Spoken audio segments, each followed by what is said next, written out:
So here's a question to kick us off. Can a structured method for questioning beliefs, even one that's really focused on, civil dialogue and empathy, can it really treat the other person as a genuine partner in looking for truth? Or does it maybe subtly risk turning them into just an object of analysis? That's the dilemma, isn't it? Today, we are definitely tackling that exact tension, getting into a really thought-provoking research paper. Yeah, this paper is called Dialogical Ethics in Street Epistemology, applying Martin Buber's I thou it framework to navigating beliefs. And it takes a close look at Street Epistemology SE, particularly the way it's taught in the Navigating Beliefs course. But the interesting part is it uses Martin Buber's philosophy, his ideas about relationships, as a framework. Right. So our goal here, our mission for this deep dive, is really to unpack this paper. We want to understand Buber's ideas, see how they map onto these conversations about, deeply held beliefs, and really get to grips with the ethical tightrope the paper suggests practitioners are walking. Okay, so let's start with Buber. His core distinction, from his big work, I and Thou, he basically says there are these two fundamental ways we relate to everything, including other people. The I, thou, and the I, it. That's it, right? So what's the essence of the difference there? Well, think of I, thou as a real encounter. It's about mutual presence, like really being there with the other person. Okay. You meet them in their wholeness, not just analyzing parts of them. It's more like an event, something you experience together. And it has to be reciprocal. It goes both ways. Buber talks about a sort of transcendence in that moment, meeting the other fully and them meeting you. So wholeness, presence, mutuality. It sounds very engaged, very connected. It is. What about I-it, then? How's that different? It is. Well, it's almost the default mode for a lot of life. It's the realm of utility, control, abstraction, measurement. Using things, analyzing things. Exactly. How we interact with objects, use tools, categorize information, observe from a distance. We need it for daily life, for science, for getting things done. But the problem comes when we relate to people only in this I-it mode. Because then we're treating them like objects. Objects to be analyzed, measured, maybe used for some purpose, instead of encountering them as, a thou, a complete being. Okay, so the paper uses that contrast, yeah. I, thou. Mutual presence, wholeness, that transcendent feeling. Versus I, it, utility, control, abstraction, instrumentality. Precisely. It's that core difference, being truly with another person versus mainly interacting with an aspect of them, or maybe their belief system as an object to be examined. Which leads us right into Street Epistemology SE. A lot of our listeners probably know about this. It started, I think, focused more on faith claims. Yeah, originally. But it's definitely broadened out now, hasn't it? It's used more generally to examine the reasons behind all sorts of beliefs. And this Navigating Beliefs, the course the paper mentions, what's its particular flavor? Well, that course really doubles down on respectful civil dialogue. The emphasis is strongly on empathy, patience, and really making sure the other person feels their autonomy is respected throughout the whole conversation. That sounds very much like it's aiming for I, thou, doesn't it? Respect, autonomy, civil exploration? It definitely aims there, yes. But this is where the paper introduces the central tension, the core of its argument, really. Okay. Here it comes. The big question it asks is, does SE, even with this navigating beliefs focus and all its good intentions, does it truly manage to stay in that I-thou space, treating the other person as a genuine co-explorer? Yeah. Or does it maybe sometimes unintentionally slip into using techniques that treat the person more like an it, an object to be perhaps gently guided or analyzed or measured? Right, the tension. So how does the paper unpack that potential drift? Where does this show up? It points to a few key areas. First off, the practitioner's intention, their internal stance. Okay, what does that mean? The paper argues that the whole ethical feel of it can depend on what your real goal is, deep down. If you're genuinely there for mutual discovery, like exploring ideas together, that aligns strongly with I, thou. Makes sense. But if you find yourself focusing more on, say, tracking how much their belief changes, using their confidence level as your success metric, the paper suggests that risks tipping over into I-it. You're sort of objectifying their inner state for your own evaluation. Yeah, I can see that. If my focus shifts from you, the person, to how much your score changed because of what I did, I'm not really engaging with you anymore, but with a data point about you. Exactly. And then there's the use of tools.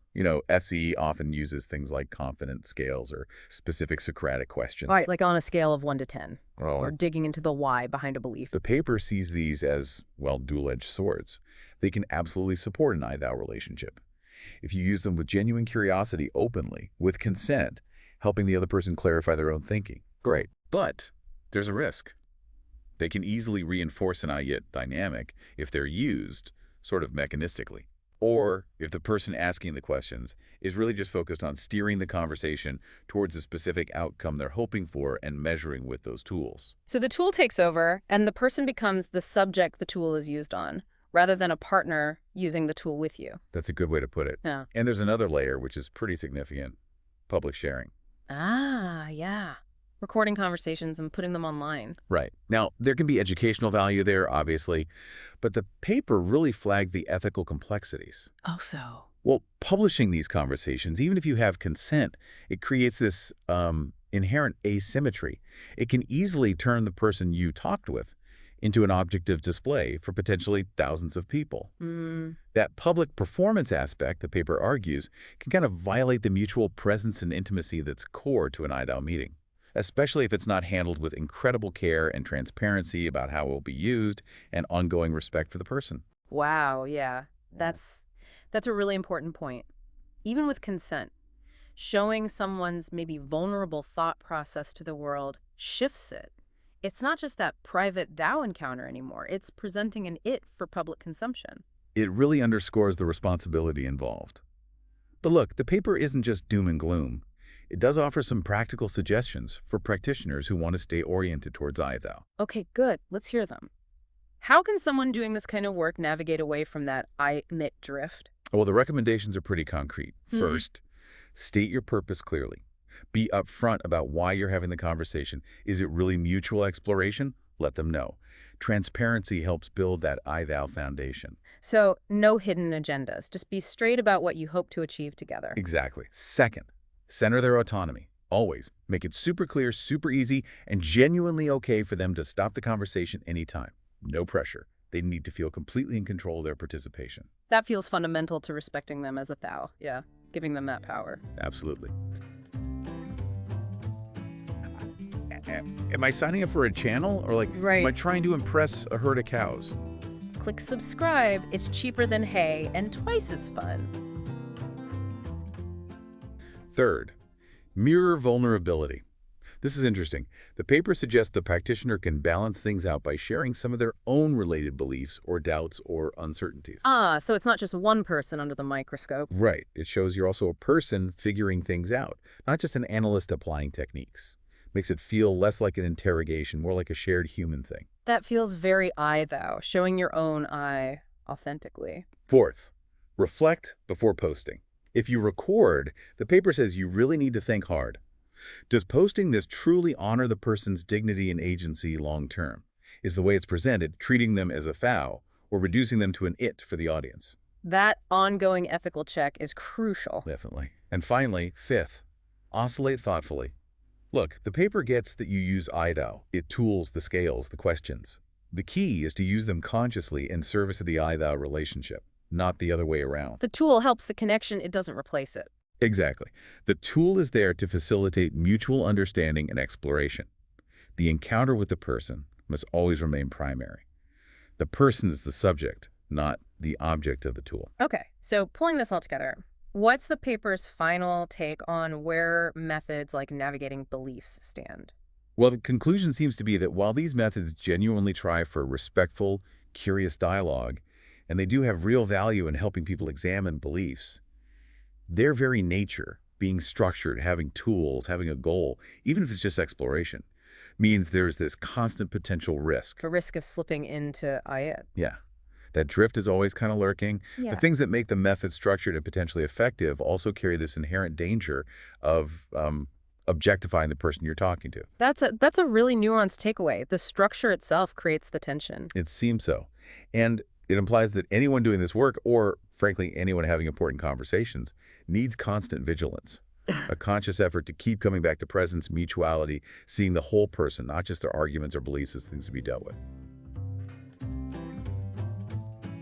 What if you could challenge what you believe and come out stronger. Start now at navigatingbeliefs.com. And that really brings it back to you listening right now. This Buber framework, this paper's analysis, it's not just for people doing formal street epistemology. It's a lens, isn't it? A lens for looking at your own conversations. Absolutely. When you're talking about politics or values or even just disagreeing about something at work, pause for a second. Are you really listening? Engaging with the whole person there, trying to grasp their perspective? Or are you maybe analyzing their points, watching their reactions, keeping score mentally, aiming for your outcome? Are you in I-thou mode, or have you slipped into I-it without realizing? That's the question.